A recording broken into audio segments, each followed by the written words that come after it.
Hello everyone and welcome back to the Brightworks in another match of Beyond All Reason, where today we're going to be watching a 4 versus 4 that was played on, played on Tangerine Remake. Oh boy, professional commentator. Doesn't even know the name of the map. Tangerine Remake. Sorry, this is one of those maps that, I just never bothered learning the name of. It's not one of those maps we see all too often. It's a great one, and we've certainly played it a couple times live on stream. But it should be some good stuff, especially for a 4v4, because it means that everybody has basically a perfect place to start here. But today, spawning as our blue team commander, a commander whose name I've already revealed here as an Armada comm.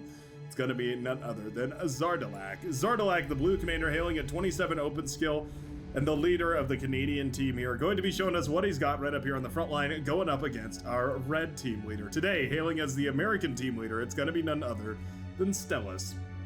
Now, I've been told that sometimes these flags are incorrect. Sometimes they just put random flags on here, so might not exactly be the case that this is the Canadian versus the American team, but I'm going to sure refer to it, because how often do we get a chance to look at a match like that? There is a tournament series, by the way, called Bar Nation Wars. Worth checking out if you go over to the official Discord. I believe there's a channel for them. The Bar Nation Wars hosts a bunch of tournaments where different teams from different nations all kind of go up against each other, sort of like the Bar Olympics, I guess you could say. It's a good time. I definitely say to go check it out. It's also a convenient transition for me to mention that the Bar Pro League qualifiers are going to be this Saturday. I believe it's this Saturday. Yeah, the 14th. As of recording this, the 14th. So make sure you sign up for those, by the way. In case you're a pro gamer out there and you're interested in signing up, or maybe you're making your debut as a new gamer looking to make it to the big leagues. I'm not sure exactly how it lines up with the fight night. I'm not sure if those are going to be on top of each other or if they are just after one after the other. But anyways, the qualifiers are this weekend, so make sure you go sign up at the challenge link, all that good stuff. Anyways, already out on the map, we have the red commander spamming a bunch of ticks towards the other side of the field. We have 5 ticks headed directly towards the blue base. There's a pawn here for the defense, manages to snipe one of those ticks, and the commander will get another 2. 2 more, though, sneaking around the right-hand side. Zardalak moving into position. Ooh, blast one of those ticks, but doesn't quite manage to get the kill. There's a little bird in the air, by the way. Look at it soaring around over here. There was a mod that actually allowed you to build these and control them, and it was pretty funny, because they were basically undetectable scout pigeons. Pretty funny. Pretty good stuff. Ticks making it into the back line here. Wonderful stuff. We're going to prioritize the wind turbine here, it looks like. Ooh, okay, explosions do kill the tick, but at the cost of 2 wind turbines and a metal extractor, definitely worth the trade right there for the red commander. Not the end of the world whatsoever. These forests burning down right here. This is actually a little bit of napalm. This does do a little bit of damage, by the way. In case you were curious where the Legion developed their napalm tech from, they saw a bunch of trees burning down and said, hey, what if we weaponize that? And so the Legion napalm was born, but anyways, that's just a little bit of side lore for you. The alpaca, the __ alpaca, going to be rebuilding those metal extractor, or that metal extractor, and those wind turbines. Very nicely done. Zardalak moving into the midsection here to go ahead and try and contest some of these metal extractors. We do have Cheese Liquor, the orange commander here with a hilarious name, going to be moving into the center as well, trying to get their hands on that mechs. Essentially, this battle comes down to who builds the first torpedo launcher. Because there are no such D-guns underwater, the D-gun would just obliterate the water and cause a nuclear explosion, so you can't use it underwater. What you have to do instead is go ahead and just build a bunch of static defense here. These commanders should be sort of, seeing each other now for the first time. Who's going to build that static defense? There we go. Orange commander starts his up first, and it does mean that Zardalak is going to be pushed backwards here. Cheese Liquor could easily just go for a double torpedo expand, right? Just push forward after this first torpedo, go for a second torpedo launcher, and then use it to push the blue commander out of here. Another promising option is to go for a static coastal torpedo launcher over here on the side on the mountain. I believe there's room to fit one of them. Whoa, that's the wrong button. There we go. You can see these launchers can fire away into the depths over here. It means that you can do some good work with them. A little bit of a stalemate here. Cheese Liquor not able to blast down that torpedo launcher, and so will be forced to retreat. Nicely done right there. All right, midsection now locked into stalemate here, except for the fact that the blue commander actually built their torpedo launcher far enough forward that they're going to be able to deny the metal extractor as well as build their own. So going to be very valuable here. Not to mention the tidal speed, which does give you quite a lot of power production. Very, very nicely done. Centurion headed across the map right now for Stellas. Ooh, I like this play. Yeah, Stellas going for the Centurion early. Oh, we need to see these microed forward, though. They can trade out phenomenally. Yeah, against rocket bots, they do technically keep up with them. The speed of a Centurion is 45. The rocket bots is 51, so they're just barely slower than a rocket bot, but it does mean that if the rocket bots come within range, usually they can manage to blast them down at least a little bit. Construction boat over here on quite the voyage. Maximus, apparently not expecting a naval contest over here on this left-hand side, but readily finding one. I'm not sure at all what this is for. Oh, no. Construction boat ambushed by a whole bunch of these dolphins right here, getting an easy kill on that very expensive construction boat, and just like that, the Green Commander now finds himself in a very tricky position. Yeah, Maximus going to have to focus a little bit on building up that economy at this point. We do have the Commander building some mexes in the backline, getting that energy and that metal production up and running. But we can't keep throwing away constructors like this. My goodness. Oh, no. Already we've seen 2 constructors fall right here for the Green Commander. Oof. Dolphins finding insane efficiency right now. Very, very nicely done. Meanwhile, it's a Thug and Rocketeer push over here on the right-hand side, going up against a couple of medium tanks. Rocket bots, usually basically the only thing that can counter medium tanks, but it is nice to see Thugs in the mix here as well, just for a little bit of durability. Obviously, if you get some res bots out here as well, repairing things are going to be in a great position as well. And it looks like the Orange Commander actually does have some res bots up and running. Oh, went for a joint bot vehicle lab. Interesting. Okay. That's a very expensive way to open up on this build, but getting those res bots out early to repair these tanks and patch up any of them that do fall, resurrect them, I mean, it could certainly be some serious value right there. Zardelak continuing to apply pressure over here on the the left-hand side of the main center. Dolphins here probably could have gone for the kill. Yeah, for the longest time there was actually no combat units for the Green Commander. Had they pushed forward, done a little bit better scouting, they might have been able to just completely wipe out Maximus's entire main base. Not going to be the case, though, now, as Dolphins are coming out of the lab, and that with that defender's advantage, they're going to be able to push forward here and get a little bit of value, okay? Waiting on the edge of my seat to see how this engagement goes. Apparently, we're just going to, yeah, one by one. Okay, there we go. Finally, the Dolphins take a decent trade right there. Going to start broadsiding with each other and trading out, dueling and battling it out, duking it out on the high seas, and eventually pushing back the forces right there of the Pink Commander. Meanwhile, on the Northern Sea, no contest from the Cyan Commander. Instead, opting to go all the way into T2 rather than going into a Navy of any kind means that this Navy is completely shot. The Yellow Commander completely comfortable to just keep pumping out units right now, but we don't really need them. Yeah, I think his transition to an amphibious lab would be much better than these very expensive oppressors. Nearly 1,000 metal apiece for each and every one of those high-level boats, those high-end destroyers. Very valuable, of course, if you can find places to bombard with them, but there really aren't a lot of options right here. We're trying to kill these energy converters desperately, but having a really hard time with this single destroyer out here on the high seas. I think going for an amphibious lab and pumping out salamanders is the obvious next transition that the Yellow Commander should be making for this match. Ran over Penny, the flattened copper piece here of the red team, going to be pumping out some of those higher-end ships as well. We do have a destroyer out on the field. No skaters in the mix here. The recon boats to allow that destroyer to fire at full range means that it's going to be engaging at close range against these Dolphins. Obviously a little bit inefficient here, but as long as they don't get a perfect surround.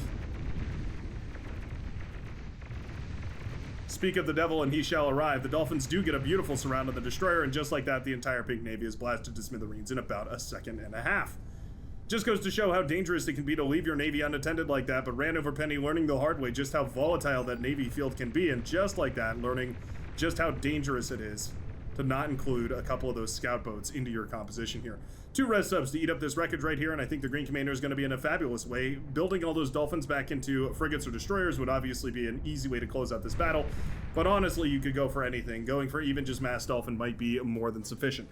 Commander trade out here on the northern side of the left-hand side of this map as the Red Commander Stellus goes up against Zardelak, and they both hug it out to their death right here on the front lines. The units pushing forward right here is the Mass Rocketeer, apparently enough to threaten the base. We do have a single tick, causing a lot of friendly fire. 100 rockets fired, 0 connections.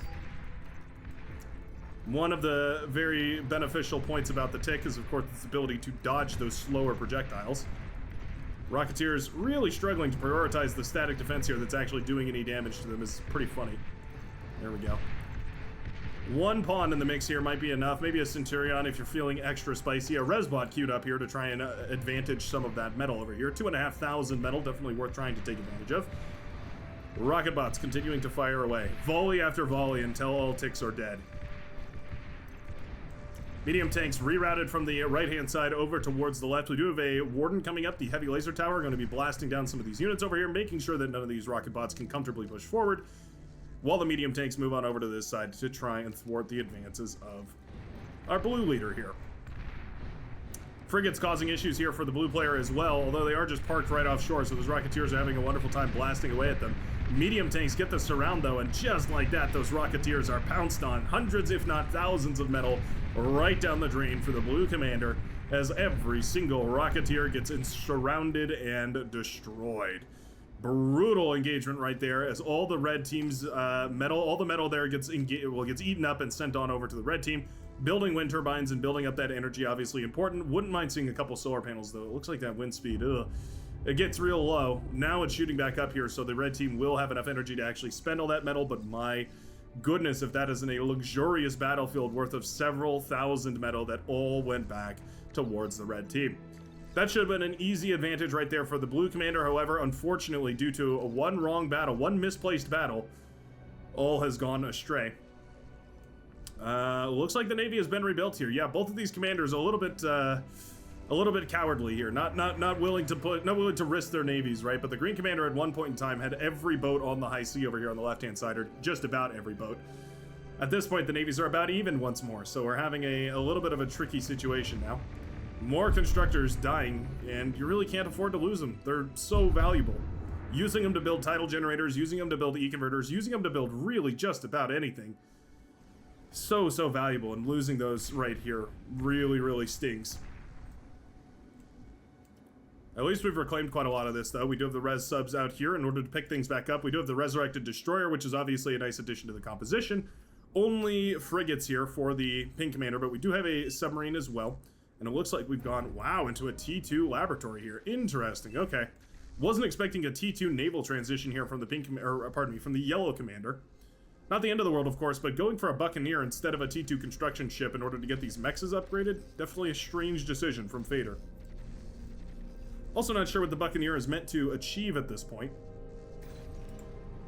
Really meant as a sort of a skirmisher on the seas and maybe a anti-submarine weapon as well, but with 4 destroyers already out, nearly 4,000 metal worth of T1 boats.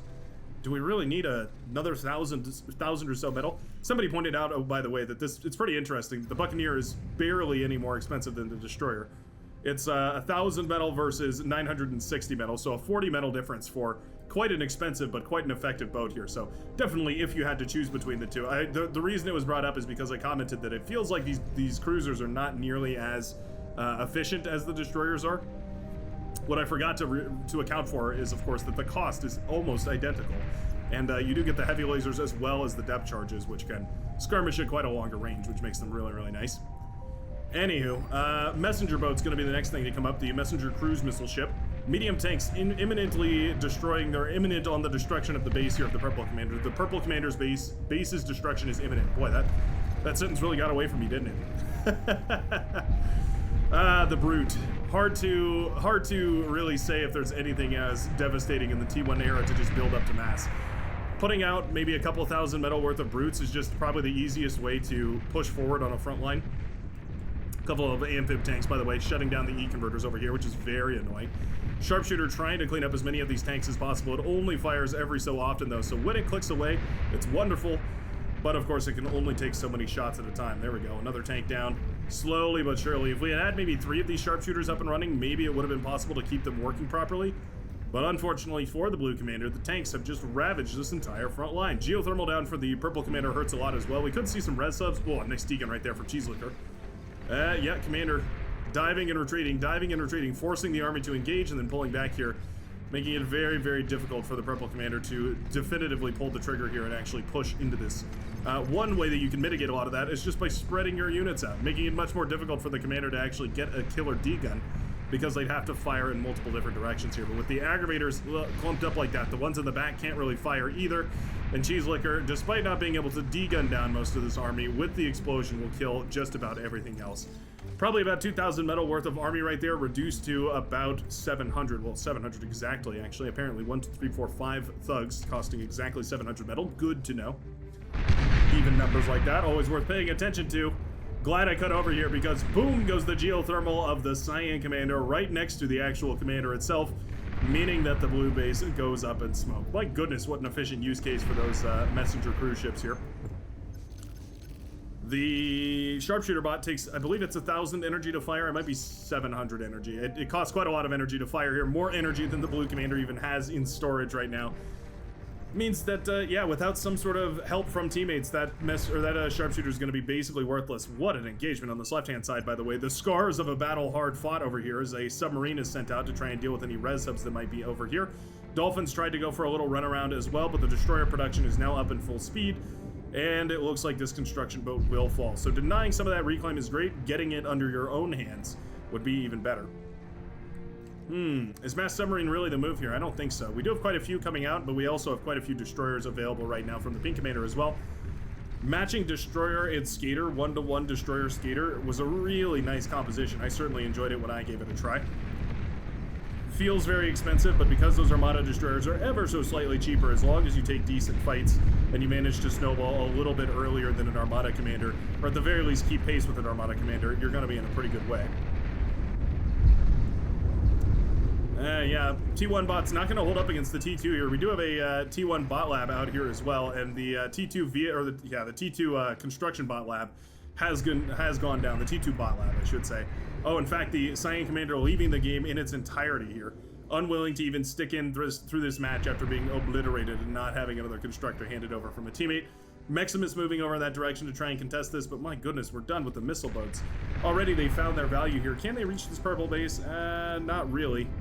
Yeah, they're gonna have a hard time finding an angle to attack that base from. Maybe if they get really close here, but Alpaca should be able to go in for a D-gun, if that's the case. The T1 meets the T2. The sprinter is headed directly towards... Ooh, can't move my screen there. That was weird. What's going on? Oh, is my mouse dying? Uh-oh.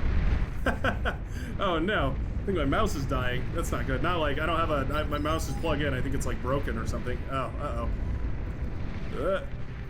That's not good. Anyways. Sorry about that. Technical difficulties. The red commander here holding onto the base, but again, the medium tanks, my goodness, finding so much value just in their health pool, blasting through these defenses with not a care in the world. And there we go, T2 lab completely surrounded. The T2 army even gets shot down by just a bunch of T1 trash, and the medium tanks manage to bring the game back. Despite a completely destroyed base on the right-hand side, the medium tanks are on a tear. The wind turbines, T1 labs, T2 bots, T1 vehicles, all the rest of it go up in smoke right now. As good old-fashioned medium tank Rocketeer manages to plunge the red economy from greatness to despair. Now, the red economy did have a little bit more T2 up and running. It also had some well, basically all of these T1 mechs is up and running. If we can shut all these down, then it's going to be a massive advantage to the blue. You can see already it is, with a lot of reclaim happening over here. That was one of the things that was carrying the red team, providing a lot of metal back to them to utilize. But my goodness, geothermal's coming down, and with one distinct swift push, the blue commander has just single-handedly killed 1, 2, 3 different bases. Wow. Rocketeers as assault units. Not something we see every day, but when it happens, it hurts. There we go. Rocketeers now well into the backline and blasting down a geothermal. Sure, why not? 560 metal worth of geothermal power goes up in smoke right there as those Rocketeers do push forward. Metal extractors popping here as well, definitely justifying this massive, massive attack. T2 vehicles up and running right now for the Orange Commander, but basically the only tech on that side of the field anymore because all of the rest of the team has been ravaged. The Green Commander need only take a couple of decent fights right here, although a lot of that reclaim is coming back. Yeah, actually, with all that reclaim, the Pink Commander can still keep up production for quite a while. Actually, moving the slider bar down right there. Did you see that? Yeah, moving the slider bar down to share resources to the team. How cheeky. Wonderful play right there from Randover Penny. It's the little details, right? The little things like that that eventually add up. Still, though, the flank from these Dolphins does make the damage from the destroyers and the submarines quite a bit more potent here. Yep, very nicely done. Means that trade went way better for the Green Commander than it did for the Pink Commander. A full surround, not something to play around with. Certainly a powerful aspect of the game. See how little this destroyer does now versus there. It did almost 12% damage. Is unbelievable. One of the most efficient ways of taking down armies that are numerically superior is just going ahead and getting a good surround on them. Destroyers here to clean up the res subs is going to be a wonderful way to stop the reclaim here, of course. Submarines also very powerful for the same reason, and as long as these destroyers, again, can manage to trade out relatively efficiently, these economies are still roughly even, though. With the purple commander down on the backline here, with a bunch of untapped metal extractors, and with most of it still just T1, I can't help but say that, yeah, the economies are about neck and neck. A slight advantage for the blue team now, but not as great as you would think. After tearing apart 3 different bases, you'd expect the advantage to be wider. But at this point, the red team pulling in about 100 or so metal, with the blue team pulling in about 150. A lot of reclaim happening right now, though. As these T2 mexes come online, though, we should see, yeah, we do have a T2 lab coming up right here for the purple commander. As this T2 lab comes online and as T2 constructors are sent around, which we should see shortly here. Yeah, blue commander with loads of con bots, but no T2 constructor going around building these. I'd love to see this guy going around upgrading all these metal extractors. That would be phenomenal. Whoa, Salamander sent over from the yellow commander. Cheeky, cheeky play. Salamander in the backline, tearing apart wind turbines, popping radar towers and metal extractors, and just generally being a gigantic annoyance. Beautifully done.